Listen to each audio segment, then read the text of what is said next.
നമസ്കാരം ഗുരുജി. നമസ്കാരം. നമുക്ക് ഗുരുജിയുടെ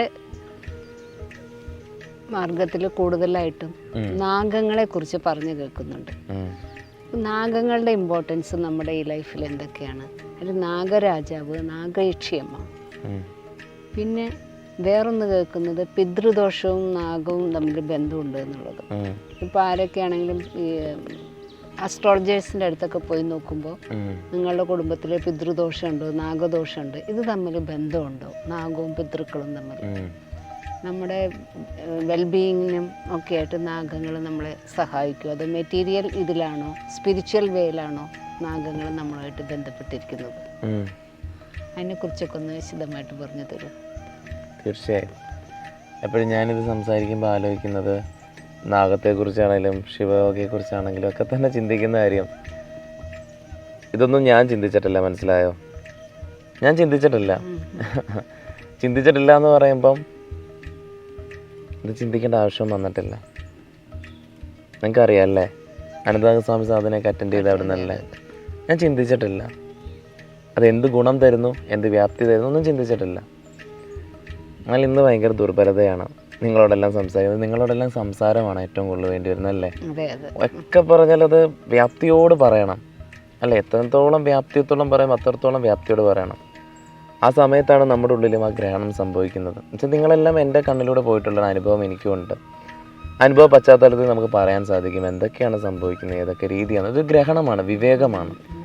എന്നാൽ ഒരിക്കലും ജ്ഞാനം നിങ്ങൾ മനസ്സിലാക്കേണ്ടത്, ജ്ഞാനമെന്ന് പറയുന്നത് മനസ്സിൻ്റെ പശ്ചാത്തലമല്ല, അത് ഉണർവാണ്. ഉണർവിൽ ആനന്ദമുണ്ടെങ്കിൽ ചിന്തയ്ക്ക് അവിടെ എനർജി കുറവേ ഉണ്ടാകത്തുള്ളൂ. ആനന്ദത്തിലിരിക്കുമ്പോൾ നിങ്ങൾ ചിന്തിച്ചു കഴിഞ്ഞാൽ നിങ്ങളുടെ ആ ആനന്ദ പ്രക്രിയ കുറയ്ക്കുകയാണ് ചെയ്യുന്നത്. ഇതാണ് യോഗികൾ ഒന്നിനെയും ചിന്തിക്കാറില്ല. അപ്പോൾ ഒരു ശൂന്യതയിലിരിക്കാൻ കാര്യം, ഇത് ഒഴുകുന്ന നദി പോലാണ്. ആ നദിയിലിരിക്കുമ്പോൾ ആ ഫ്ലോയിങ് തന്നെ സംഭവിച്ചോളും. അതിനൊരു പർട്ടിക്കുലറായിട്ടുള്ള ഇൻറ്റൻഷനോ ഇത് ചെയ്തുള്ള ബെനിഫിറ്റ്സോ ഒന്നും തന്നെ ഉണ്ടാവില്ല. പക്ഷേ ഇന്നത്തെ കാലത്ത് സംസാരിക്കേണ്ട ഒരു ഇതിലായതുകൊണ്ടും അതിൻ്റെ വ്യാപ്തി ആയതുകൊണ്ടും പറയേണ്ട ഒരു ഇത് മാത്രമാണ് എല്ലാം തന്നെ. മനസ്സിലാക്കണം, ആത്മീയ സാധനയിൽ കടന്നു പോകുന്നവർ ജ്ഞാനത്തിനല്ല പ്രാധാന്യം, ഉണർവിലാണ്. ഉണർവിൽ ജ്ഞാനമില്ല, ജ്ഞാനം ശൂന്യമാണ്. ശിവം പോലും ജ്ഞാനമല്ല, ശൂന്യമാണ്. പിന്നെ നിങ്ങൾക്ക് എന്തിനാണ് ജ്ഞാനത്തിൻ്റെ ആവശ്യം?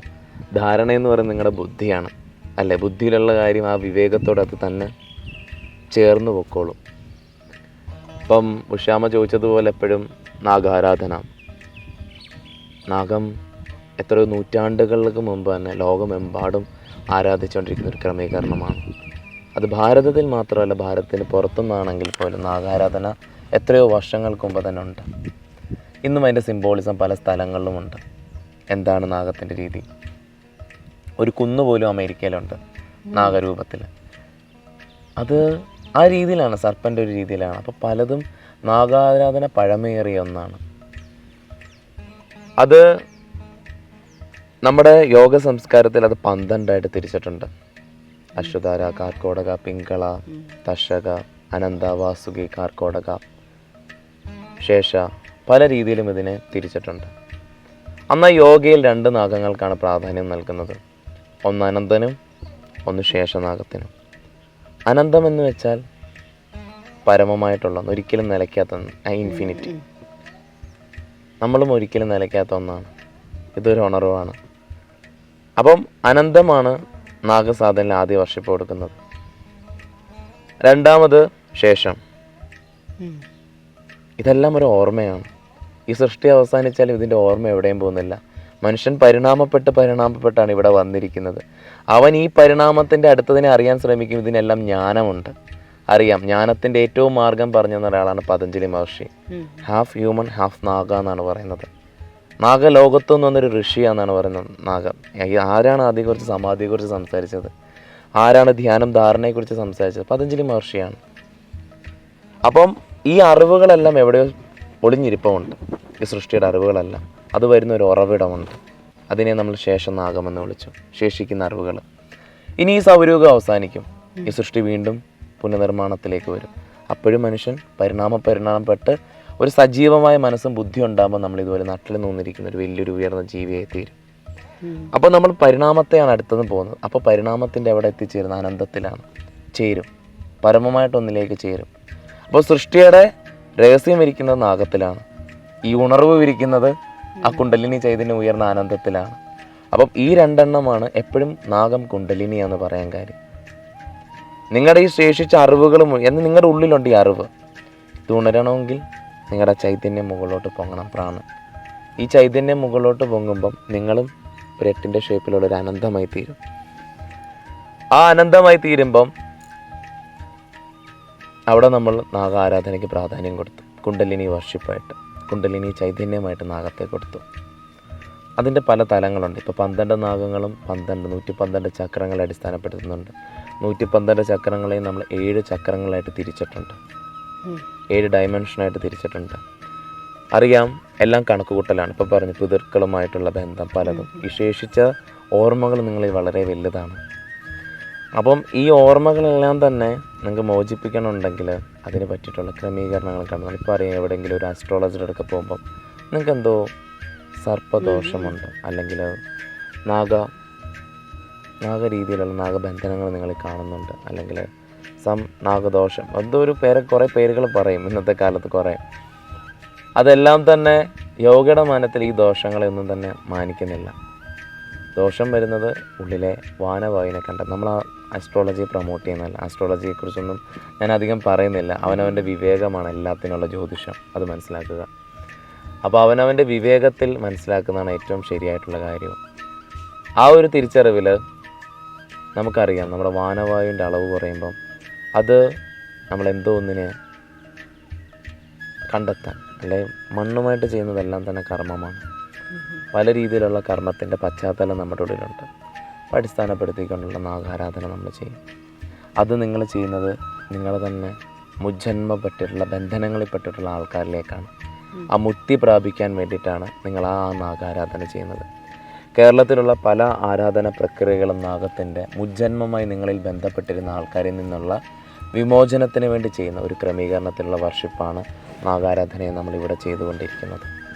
ആ പശ്ചാത്തലത്തിലാണ് കേരളത്തിൻ്റെ നാഗാരാധന. അതുകൊണ്ടാണ് നമ്മൾ ആയില്യം പൂജ നടത്തുന്ന വർഷത്തിലൊരു തവണ. ഈ ബന്ധനം മുക്തമായി കഴിഞ്ഞാൽ നമ്മളിലേക്കുള്ള അടുത്ത സാധ്യത തുറക്കുകയാണ്.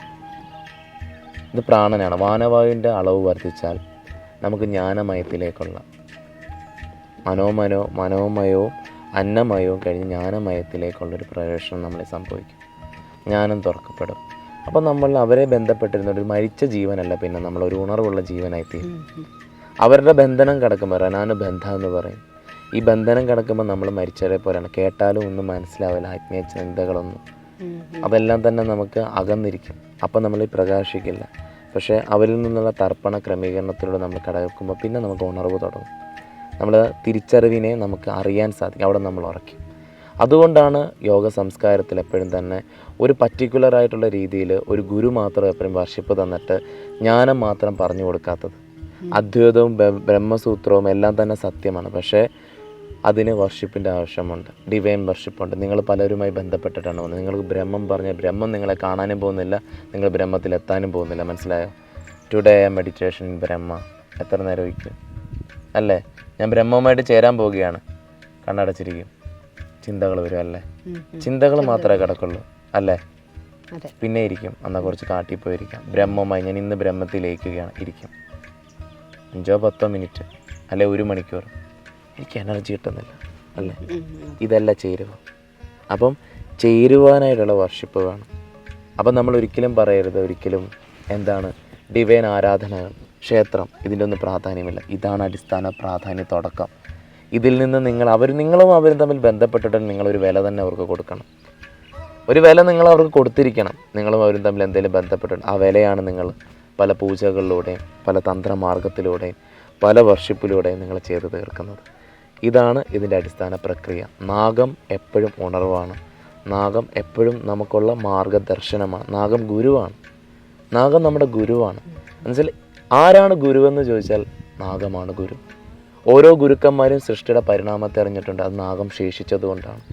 നിങ്ങളുടെ ഉണർവ് സംഭവിക്കണമെങ്കിൽ നിങ്ങളുടെ ഉള്ളിലെ ഈ ചാനൽ, ഈ ഊർജ്ജ പ്രക്രിയ ഇരിക്കുന്ന 3.5 ചുറ്റിലിരിക്കുന്ന ഒരു സർപ്പമാണ്. ഈ ബന്ധനം ഉത്തരായി നിങ്ങൾ പൊങ്ങുമ്പോഴേ അനന്തനിലേക്ക് നിങ്ങൾ എത്തുന്നുള്ളൂ. ഇതാണ് നാഗം. ഇതാണ് നാഗാരാധനയുടെ രീതി.